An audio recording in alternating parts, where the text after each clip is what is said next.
This week's topic is distance learning, or the mobile study of the foreign language learning.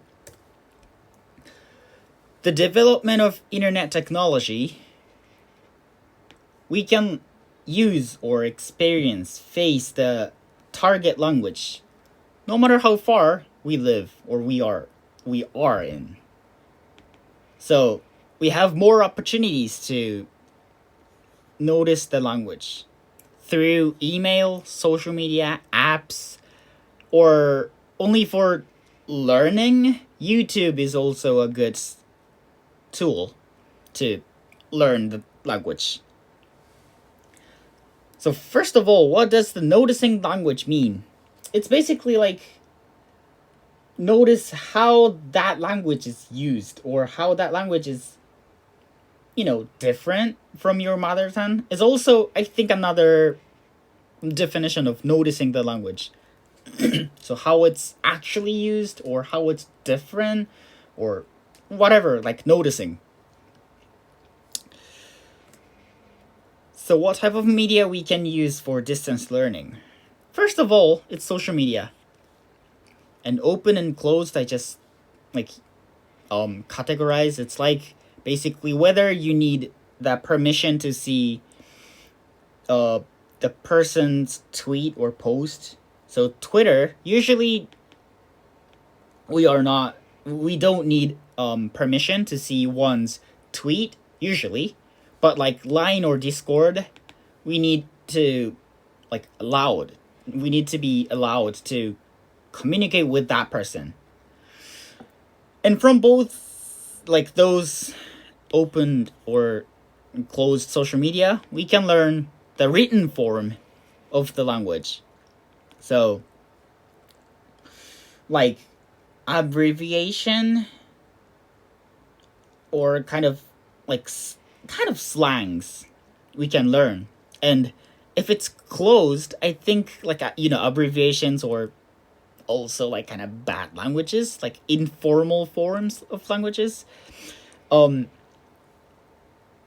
in closed social media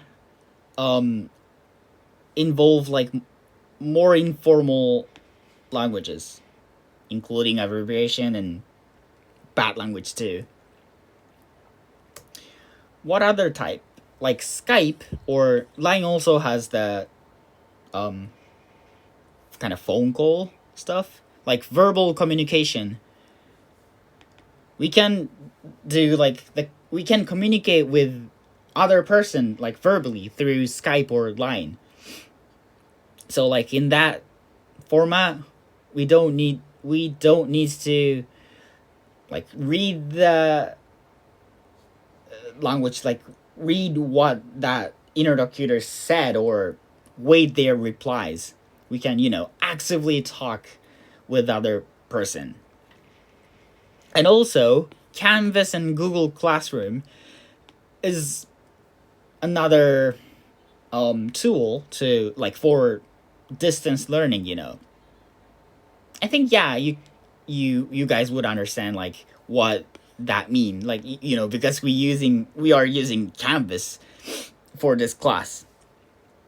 And Canvas and Google Classrooms, it enables teachers to assign assignments to students. And if it's kind of multiple questions, it's based multiple questions, Canvas and Google Classroom automatically grade them. So teachers have more time to do other things, like reading written assignment, grading written assignment more detail or whatever. They would have more time because Canvas and Google Classroom automatically grade the assignment. So through those medias, tools, can the learners be able to become able to use the target language properly?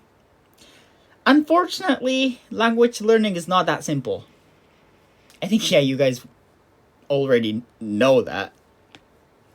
However, indeed, distance communication, distance learning provides like valuable experiences. Like talking with native speakers, or like reading how that language is actually used, is like not possible in, like, before the internet spread, before the internet, what do you call, prevailed.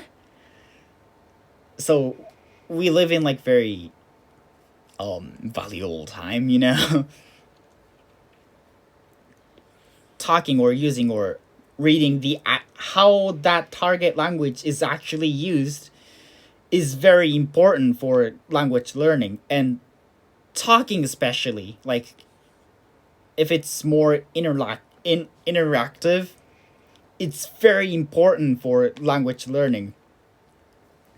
So, like, for example, in Japan, in Japan, we have like English classes in, I think right now, elementary school too, like elementary school, junior high school, and high school. But most of us are not able to speak English. We do have some knowledge about English grammar, and we know some vocabs, but we don't really see any English in Japan, or we don't really hear or even, talk English. So we don't really experience English language in Japan.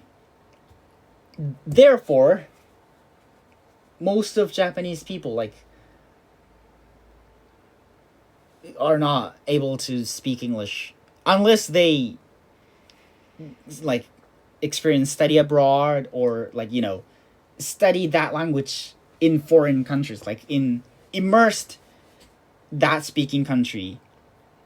Because, you know unless no, unless otherwise, we, basically stay in Japan and we don't really go to foreign countries. Or even we go foreign, overseas, it's like basically for trip, not for language learning. So it's difficult to acquire the language without actually use or actually experience the language. So distance learning provides that opportunity to us, to language learners. And the book says distance learning is the gateway to the target language communities. Yeah, true. We are not actually be in that country, be in that situation, but we do have some opportunity to use that language, experience that language. And in terms of mobile study, what I used is like for specifically vocabulary studying. I use like this book, like for word vocabs. Inside of that book, it's like this, like there are like English words here, and here are the meaning of that English. And I can hide that meaning using like this red seat, It's completely hidden. What I use is like the actual book. But right now, there are many apps here. Like Duolingo, it's already mentioned in our like class video. And this one is like studying vocabs, like kind of playing game. I think I've never played that one, but it says like, it's kind of game. Or it's also it's the apps version of what I use, like actual book, but it's it's more mobile, like easy to bring. Or this one is like I can make a, like, what do you call, kind of memo of English word and that meaning. I can create my own vocab book. Or this one is like apps like using drama or anime stuff to study English vocabs. And this one is like more RPG stuff, RPG gaming. Like yeah, of like doing I think it's English vocab app on English vocab learning apps.